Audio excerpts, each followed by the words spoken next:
Olá, meus amigos e minhas amigas, tudo bem? Estamos aqui para mais uma live da carreira acadêmica. Espero que vocês tenham aprendido muito nos últimos encontros que a gente teve. A gente está mantendo aqui uma rigorosidade de estar toda semana com vocês, no sentido de realmente agregar valor, entregar conteúdo para que vocês possam, nesse caso específico, produzir artigos científicos de forma que, ao enviar esses artigos para publicação, eles sejam aceitos, né? E nós já fizemos, vocês lembram bem, o título, o resumo, iniciamos, fizemos a introdução juntos, né?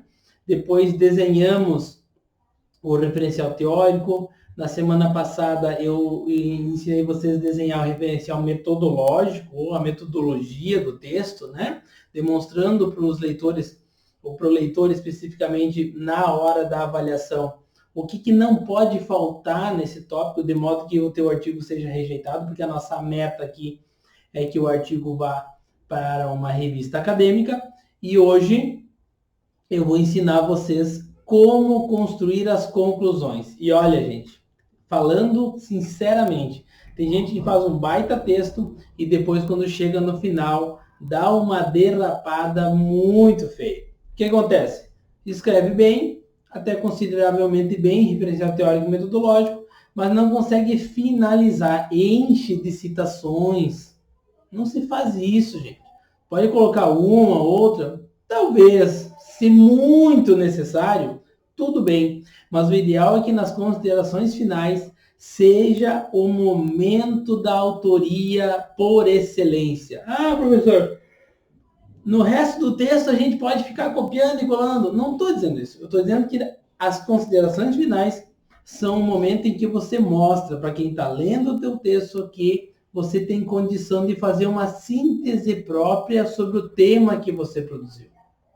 Porque, de modo geral, os artigos versam como uma construção de conhecimento dialogando sempre com aquilo que já foi produzido. Óbvio, né? Porque você não pode escrever um texto 100% original. Agora, por outro lado, as considerações finais oportunizam a você, autor, autora, a você colocar naquela parte do texto o que você pensa. Mas veja um detalhe. Não é uma opinião, uma mera opinião. Ah, eu acho que se fosse por aqui a educação seria melhor. Não. São sínteses de tudo que o leitor já leu antes. Portanto, é uma síntese da pesquisa. Lembre-se, você não escreve por escrever, você não escreve para passar o tempo, você não escreve porque deu vontade, você escreve porque você pesquisa, porque você é pesquisador, pesquisadora.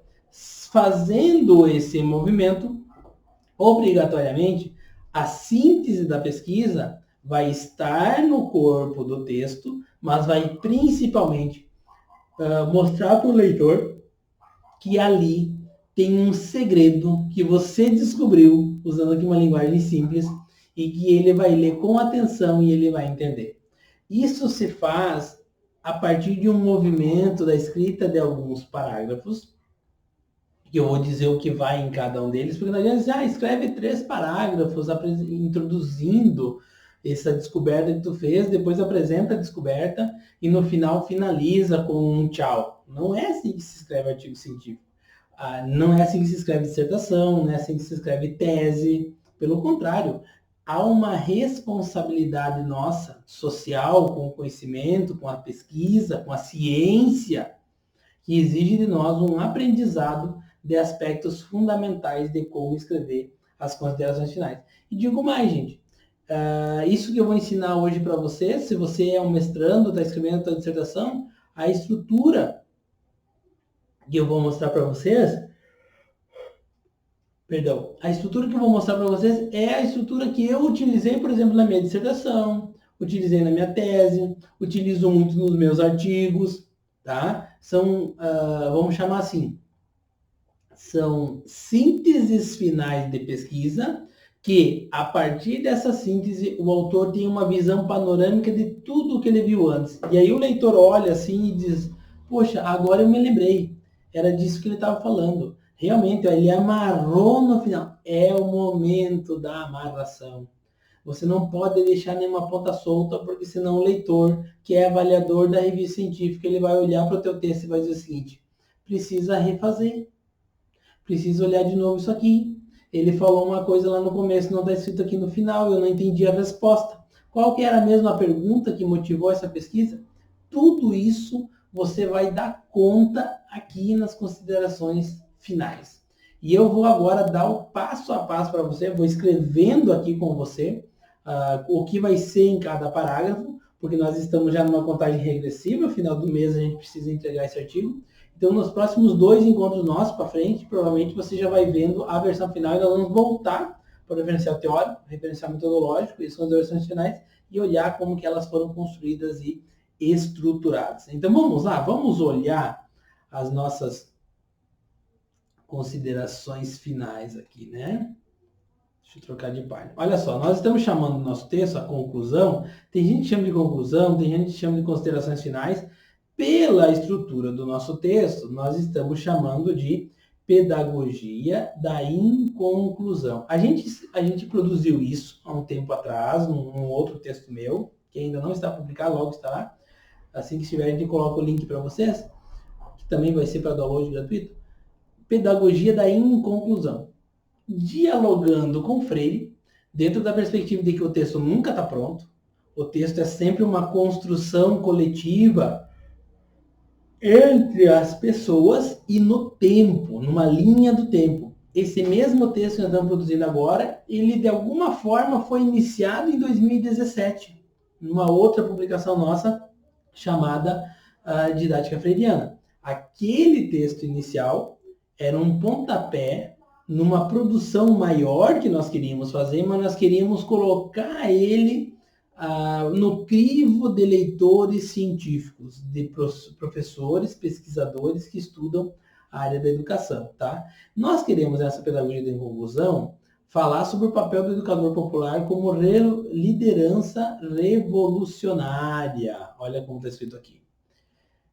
Nós vamos concluir o texto dizendo que o professor, a professora, o educador popular, a educadora popular, a liderança popular, que utilizar essa didática freiriana a partir dessas 3 possibilidades que nós desenhamos anteriormente, ele é uma liderança revolucionária. Tá bem? Então, de forma que, ao ler o texto, né, ao analisar, porque lembra que eu estou falando para você sempre, todo mundo que vai analisar esse texto que nós estamos escrevendo aqui juntos, os primeiros leitores vão dizer pode ou não pode publicar, porque nós vamos mandar ele para um dossiê específico, tá? Então, assim, nós queremos chegar a essa conclusão de que o educador popular, e aqui educador popular tomando as educadoras também, mas principalmente os educadores populares que estão na escola, que estão na universidade, que ocupam diversos espaços pedagógicos, eles conseguem, tomando a didática freiriana, ser revolucionários. O que é ser revolucionário? Ele vai fazer uma revolução no espaço onde ele está? Talvez ele vai fazer uma revolução na sala de aula, os estudantes, os cursistas vão perceber uma dinâmica nova, diferente. Talvez na universidade onde ele dá aula ele vai ser reconhecido como alguém dinâmico, que utiliza metodologias ativas, que faz com que os estudantes participem ativamente da produção do conhecimento. Tá? Revolucionário nesse sentido, e liderança, ou seja, ele puxa à frente. Ele não fica esperando as coisas acontecer. A didática freiriana é a possibilidade de você fazer diferente, mas bem feito e com fundamento, e produzir conhecimento com os outros na perspectiva dialógica, depois de acolhido, perguntado, processado.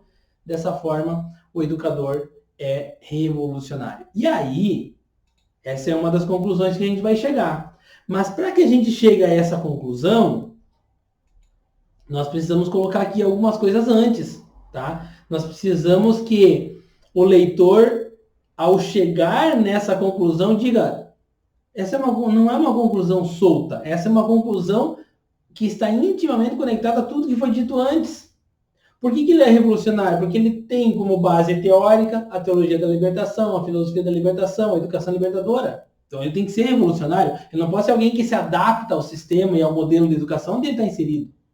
Então tem liga, você percebe que tem identidade entre o referencial teórico e as considerações finais, a síntese final. Se você olhar aqui para as 3 possibilidades de como usar a didática freiriana, como estratégia, como percurso, como caixa de ferramenta, tudo isso com certeza leva a uma conclusão de liderança revolucionária e não de alguém que simplesmente faz o que todo mundo faz. Porque só por pensar a didática freiriana como essas 3 possibilidades, você já está num passo à frente, ou no mínimo você já está desenhando a possibilidade de coisas diferentes na tua aula. Tá? Então vamos lá. O que eu preciso escrever? Falei bastante, até agora não coloquei para vocês o que precisa escrever. Então eu vou pontuando aqui, ó. Um aqui é o parágrafo, tá? Eu vou dizer aqui quantos parágrafos você vai escrever numa considerações finais, numa conclusão de um artigo científico. O primeiro parágrafo, ele vai retomar a questão central ou da pesquisa, vamos chamar assim, tá? O que é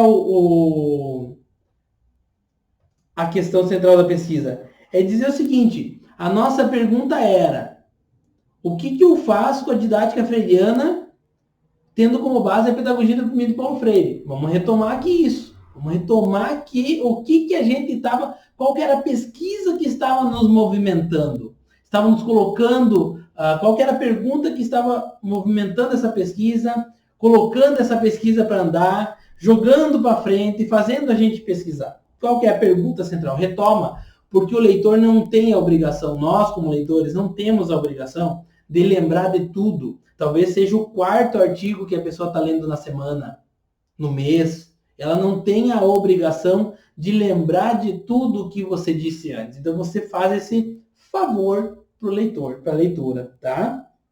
Depois, no segundo parágrafo, você relembra aspectos do referencial teórico. Você vai mostrar de novo que esse artigo tem um referencial de base forte e a partir desse referencial vai vir uma síntese. Você já está sinalizando. Olha, lembra que eu falei que era a teologia da libertação, que era a filosofia da libertação, que era a educação libertadora?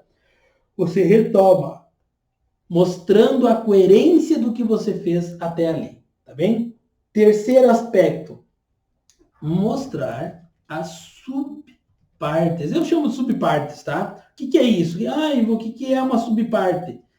É mostrar o que você produziu. Você produziu uma introdução, um referencial teórico, metodológico. Você concluiu coisas, vai concluir coisas. Você falou de 3 maneiras de usar a didática freiriana. Retoma isso num parágrafo. Mostra para o leitor a coerência e a congruência entre tudo que você escreveu até ali. E ele está percebendo, opa, eu estou indo para o final. Eu estou indo para um lugar que eu não fui ainda. Agora eu me lembrei do que ele estava dizendo antes, onde que ele queria chegar, tá? Depois você apresenta as subpartes, tá? Eu estou usando aqui como referência a minha dissertação. E ao final dessa amostra, né, você diz que vai fazer considerações indicativas. Ou podemos chamar também propositivas. O que são considerações indicativas e propositivas? São considerações... Estava aqui, ó, vou apagar aqui, não precisa mais deixar aqui. São considerações que, além de ajudar o leitor na síntese de tudo que ele já leu até agora, ele vai além. Essas considerações, elas sinalizam coisas que ainda não foram feitas que pode fazer. É uma espécie de chamada para ação. É uma espécie de dizer para o leitor assim, você também pode fazer se você fizer isso, isso, isso. Porque senão o leitor começa a se perguntar, mas como que eu faço isso lá na minha escola? Como que eu utilizo a didática lá na minha universidade? Como que eu utilizo isso na minha formação sindical, no meu movimento popular? A partir das considerações indicativas, você vai mostrar aqui. Eu digo de 5 a 7 possibilidades de usar na prática o que foi produzido na pesquisa. Gente, não significa que se não for prático, se não tiver uma possibilidade de utilização, e for só uma reflexão teórica, não seja um bom texto. De maneira alguma. Nesse caso tá? Porque a didática freiriana é quase que uma oficina. É quase que uma metodologia de trabalho, tá? Quase. Então, nós aqui, já fizemos essa opção de apresentar 5, 6, 7 coisas, ou espaços, ou jeitos de usar a didática freiriana em diversos espaços pedagógicos. E é isso que nós vamos escrever nessa parte do texto da pedagogia de conclusão, que são as considerações finais do texto. Aí você apresenta isso, tá? Fazendo esse link aqui. Sempre sinalizando isso, como ser revolucionário, como mudar o lugar, como intervir na sociedade, como intervir no lugar pedagógico, vamos chamar assim, onde a gente está trabalhando, porque nós somos, enquanto educadores, trabalhadores. E para fechar, finalizar mesmo, tá? As considerações finais, eu chamo de parágrafo de fechamento. Simples assim. É um parágrafo de fechamento. É só um parágrafo. Ele pode ser um pouquinho maior? Não tem problema. Aí, eu quero fazer 2. Tudo bem. Mas não mais que 2 depois das considerações finais. Porque senão você começa a cansar o leitor. Gente, eu vou dizer para vocês, eu que sou um leitor assíduo de artigo científico. Eu leio 2, 3 por semana. Leio 10 por mês. Ninguém aguenta um texto de 30 páginas, porque artigo é artigo. Se eu vou ler um relatório de pesquisa, tudo bem, eu sei que tem 30, 40 páginas. Agora, se eu vou ler um artigo científico, ele tem que ter de 15 a 20, no limite. Às vezes ele vai a 25 por causa da formatação da revista, mas no texto no Word tem 18. Aqui você dá, digamos assim, a razão final pela qual o leitor avaliador vai dizer sim para o teu texto. O que é isso? É fazer a síntese da síntese da síntese. É, num parágrafo, mostrar que o teu artigo é relevante, é inovador, é original e que a pesquisa que você fez até agora, ela é relevante para a área do teu conhecimento e ela abre possibilidades para outras pesquisas. Se você conseguir colocar essas 5 informações num parágrafo ou 2, você dificilmente será negado na hora de fazer a avaliação da revista acadêmica. Em dossiês, ainda mais. Nós aqui no parágrafo de fechamento é fechar com a pedagogia do oprimido. Por quê? Porque nós estamos escrevendo esse artigo para um dossiê sobre a pedagogia do oprimido. Então, não tem como a gente não trazer aqui considerações importantes sobre a pedagogia do oprimido. Isso aqui, gente, vai dar 2 páginas. No máximo 3, sendo ideal entre 2 e 2,5. Para que o leitor realmente tenha a sensação de que o texto está terminando e que ele vai chegar a uma conclusão importante e que o texto é relevante e no final do último parágrafo ele vai dizer, realmente eu tenho que aprovar esse texto, tá? Essa é a dica fundamental que eu dou aqui para vocês. Olha, eu tenho certeza que se você conseguir construir esse referencial, construir a metodologia bem direitinho, e você fazer uma boa consideração final, depois vem as referências, tá? Dificilmente você vai ser negado no teu texto, tá? Dificilmente alguém não vai apoiar um texto que tenha essa estrutura aqui. Dificilmente alguém não vai validar um artigo científico que tenha uma estrutura consistente como essa que eu estou mostrando para vocês, tá? E depois vem as considerações, as referências, né, gente? Deixa eu abrir aqui as referências para a gente... Aqui, para a gente olhar. Olha, aqui eu não coloquei nada ainda, tá? Mas as referências, eu indicaria para vocês, no nosso caso nós vamos usar a BNT, regras da ABNT, que é a Associação Brasileira de Normas Técnicas, tá? E, de modo geral, tem que olhar também as regras da revista. Onde que a gente olha? Vamos ver aqui uma revista. Revista Espaço Pedagógico, da UPF, é uma revista que eu respeito muito, né? Vamos ver aqui, ó. Enviar submissão, chamada de dossiês. Vamos olhando aqui. Vamos ver as regras para submissão do artigo e vamos ver como que se faz as referências. Olha aqui, ó. Tá vendo aqui, ó? Nós vamos mandar aqui, tá? Essa data aqui eles prorrogaram por várias razões, né? Nós vamos mandar para esse dossiê. Então, diretrizes para autores.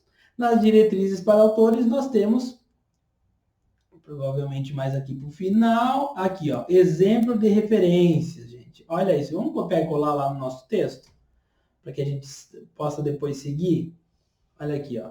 Se é livro, aí eu acho muito legal isso, a dica da revista é fantástica, né? Se é livro, o sobrenome do autor, o nome do autor, o título do livro, 2 pontos se tiver subtítulo, número da edição, se for primeira edição não precisa colocar, cidade da editora, a editora e o ano de publicação. Então você pega um livro e faz uma referência. Vamos fazer juntos, só para você ver como é que fica? Se caso você nunca fez, você vai aprender agora. Eu vou pegar aqui a pedagogia do oprimido, que com certeza nós vamos citar, né? Já vamos deixar uma referência pronta. Tudo bem, vamos fazer juntos aqui, ó. Vou botar um peso aqui para me organizar. Então, sobrenome do autor, em maiúsculo. Você entendeu lá, ó? Em maiúsculo, sobrenome. Tá? Vírgula, tal como está lá em cima. Nome, Paulo. Ponto. Tá? Só isso. Só isso que tem que fazer. Sobrenome, vírgula, nome. Se tem 2 nomes, será Paulo Antônio Freire? Paulo Antônio Freire. Título do livro. Pedagogia do oprimido. Ponto. Não tem subtítulo. Né? Não tem subtítulo. Então, nesse caso aqui, não precisa. Número da edição. A minha edição é 50. 50 ED ponto. Tá? Número da edição. Cidade. O meu livro é do Rio de Janeiro. Rio de Janeiro. 2 pontos. Editora. Paz Eterna. E o ano, esse livro é de 2011. Ponto. Olha só, gente. Isso aqui que nós acabamos de fazer é exatamente a solicitação que a revista pede de como botar uma referência no final do artigo. De modo geral, isso aqui está tudo em negrito, nós vamos tirar o negrito aqui, ó. De modo geral, somente o título do livro em negrito, tá? Aí sim, perfeito.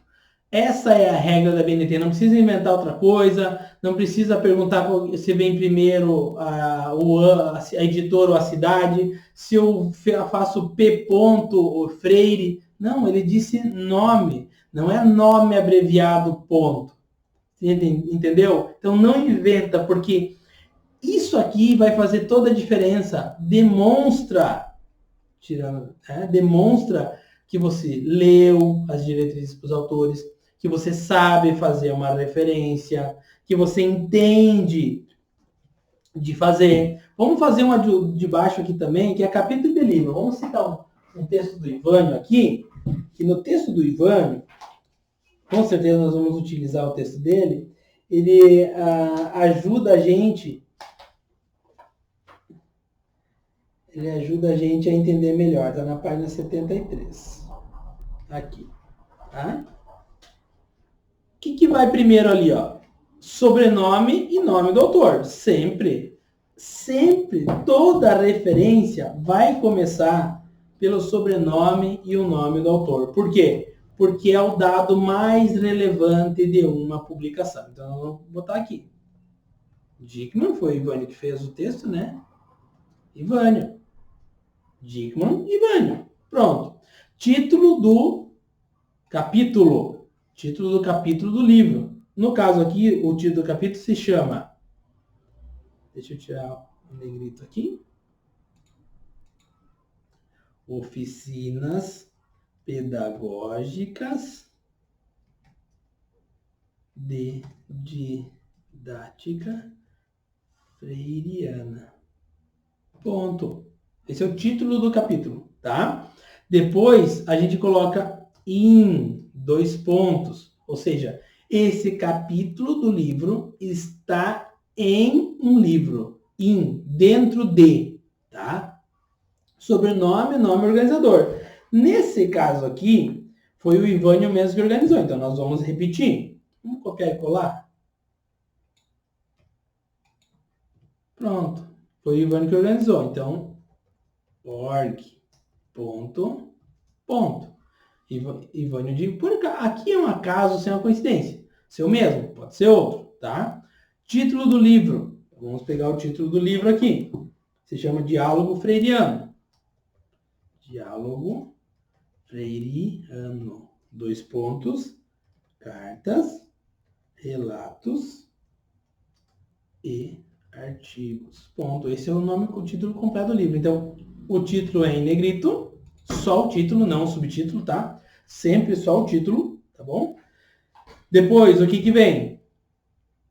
Número da edição. Essa aqui é a primeira edição, então não precisa escrever 1.ed ou 1ed. Primeira edição você não precisa citar. Se não tem a primeira edição, da segunda em diante você cita, tá? Cidade da editora. Aqui tá Veranópolis. Opa, perdão, estou escrevendo no lugar errado.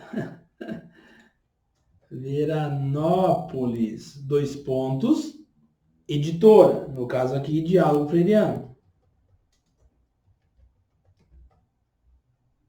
Está em maiúsculo porque é o nome próprio, né? Da editora. Diálogo Freiriano, vírgula, o ano, 2019. Ponto. Aí ele solicita página inicial e página final do capítulo. Nesse caso, começa na página 73. P.73.78, que é a página final. Feito a citação do capítulo de livro, que nós vamos com certeza citar ao longo do artigo. E você agora já sabe como fazer uma citação. Porque muita gente comete um erro, tá? Vamos imaginar que aqui, em vez de Ivânio Dickmann, fosse Freire, né? Vamos copiar e colar o Paulo Freire aqui. Vamos imaginar que Ivânio escreveu um artigo de livro, no livro organizado por Paulo Freire. Muita gente comete o erro de citar esse texto aqui como Freire 2019. E não é Freire, é Ivânio Dickmann, tá? Então, aqui é fundamental. Às vezes a gente organiza um livro, tem lá 30, 40 autores naquele livro, e a pessoa cita como se fosse o organizador, o autor do texto. E não é, tá? Não é assim. Então, a partir daqui, com certeza você, com todas essas dicas que eu acabei de dar para você, você tem condição, se for um artigo de periódico, a mesma coisa, o sobrenome, nome do autor, o título do artigo, o nome do periódico, a cidade, o volume, o ano. Tem revistas que trabalham com volume, eu trabalho com ano, página inicial e final, mês abreviado e o ano, tá? Então nós vamos aqui trazendo, no final, quando eu fizer a versão final do artigo, a gente vai com certeza mostrar todas as referências e mostrar que estão dentro dessas lógicas aqui, tá? Aqui tem dicas para dissertação e também para sites, né? Olha só, se você usa, no nosso caso, eu acho que não vamos ocupar. Mas se você viu uma informação importante num site, você pode trazer para cá com essa forma de referenciar, tá bem? Então já temos 2 referências aqui, né? E artigo, por exemplo, nós vamos usar. Nós temos o artigo Didática Freiriana, que eu citei lá no começo, e que com certeza a gente vai citar ao longo do texto. Beleza, gente? Olha só, espero que você tenha gostado dessa dica. E mais, gente, ó, vou dizer uma coisa para vocês. Não espero só que você tenha gostado, espero que você utilize essas dicas. Tanto as dicas de construir um referencial teórico, um referencial metodológico, como fazer uma introdução, como que faz um resumo. Fazendo bem feito, bate e não volta. Vocês vão ver. Eu vou, nas próximas semanas, o artigo vai estar pronto. Nós vamos submeter esse artigo à revista científica, ali que vocês viram agora. E, a partir do momento da submissão, vamos monitorar a avaliação dele. Se ele sair publicado ainda esse ano, a gente avisa vocês e mostra como deu resultado, como é importante produzir artigo. Gente, é só artigo que a gente faz na academia? Não, não é. Mas talvez do ponto de vista da produção científica, da produção acadêmica, daquilo que a gente faz de produzir conhecimento, no nosso caso, na área da educação, é fundamental saber escrever um bom artigo. São eles que dão o respaldo, eles que dão a veracidade e dão reconhecimento ao que a gente produz. Porque não faz sentido ser um pesquisador e não produzir artigo. Tá? Se você quer ser um pesquisador e você não gosta de escrever, você não quer escrever artigo científico, você está na profissão errada. É como eu já falei outra vez aqui, é como querer ser mecânico e não gostar de meter a mão na graxa. Não dá, são coisas incompatíveis, tá? Então, exercite. Ah, professor Ivo, mas tu faz isso há 10 anos. 10 não, eu faço isso desde 2002, 2004, 2005. 2005 foi meu primeiro artigo, então faz 15 anos. Por isso que eu consigo ensinar você. Daqui 15 anos você tem que ser melhor do que eu, porque eu não tive alguém como eu que fez o que eu estou fazendo com vocês. Se alguém tivesse me pegado pela mão, mostrado como é cada parte, como eu estou fazendo com vocês, com certeza eu teria publicado muito mais. Se você olhar meu currículo lá, de 2005 a 2012, eu tenho um certo vácuo de produção científica mais qualificada. Tem um vácuo. Produzi outras coisas? Sim, escrevi permanentemente, sempre gostei de escrever. Agora, do ponto de vista da produção científica, ela engrossa mesmo quando eu entro para a pós-graduação, 2015 para frente, aí sim, é um estouro, porque aí ele está fazendo mais pesquisa. Tá? Então, já falei outra vez aqui para vocês, gruda no teu orientador, converse com pessoas com mais qualidade que você, para você fazer o upgrade. Se você ficar conversando só com as pessoas que têm o mesmo nível que você tem acadêmico, a tendência é cair. Porque se der um percalço em algum deles e eles começar a ficar negativo, pensar para trás, você desce junto, tá? Então, olha sempre para cima. Esteja sempre do lado de alguém mais qualificado que você do ponto de vista acadêmico. Se você é graduado, fala com mestre. Se você é mestre, fala com doutor. Se você é doutor, fala com pós-doutor. Fala com pessoas com 10, 20, 30 anos de experiência acadêmica. São esses que vão te puxar para cima e fazer o upgrade. Porque meu compromisso aqui contigo é que você suba de nível. Que você vá para um outro nível. Não importa qual você esteja, tá? E eu posso ajudar você, por isso que eu estou aqui. Espero que você tenha gostado de mais dessa aula. E voltamos na semana que vem com mais dicas e segredos para a gente subir na carreira acadêmica. Um abraço, até mais. Tchau, tchau.